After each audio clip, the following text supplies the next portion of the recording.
அனைவருக்கும் கணித வணக்கம். இப்போ பார்க்க போகிறது 7ஆம் வகுப்புக்குரிய கணக்கு பயிற்சி 1 அதில் 4வது கணக்கு பார்க்க போகிறோம். தேன்மலர் போட்டித் தேர்வில் பங்கேற்கிறாள். அத்தேர்வில் ஒவ்வொரு தவறான பதிலுக்கும் 1 மதிப்பெண் குறைக்கப்படும். முதல் தாளில் அவள் 25 வினாக்கள் தவறாக பதிலளிக்கிறாள். அப்புறம் என்ன அர்த்தம்? -25 குறைவு அப்படிங்கிறப்ப -25.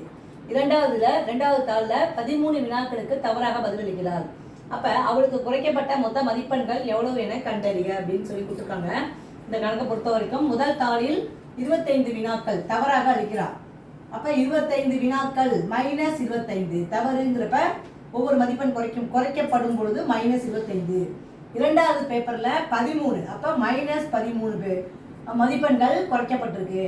அப்ப அவளுக்கு குறைக்கப்பட்ட மொத்த மதிப்பெண்கள் எவ்வளவு அப்படின்னு பார்த்தா இது ரெண்டையும் ஒரே குறியீடு, ரெண்டையும் கூட்டி போட்டோம்னா ஆன்சர் கிடைச்சிடும். அப்ப -25 + -13 ஒரே உறுப்பாக ஒரே குறியீடாக இருக்கும் பொழுது கூட்டி அந்த குறியீடை இட வேண்டும்.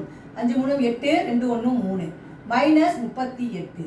அப்ப ஆன்சர் வந்து -38 என்பது அவளுக்கு குறைக்கப்பட்ட மொத்த மதிப்பெண்கள்.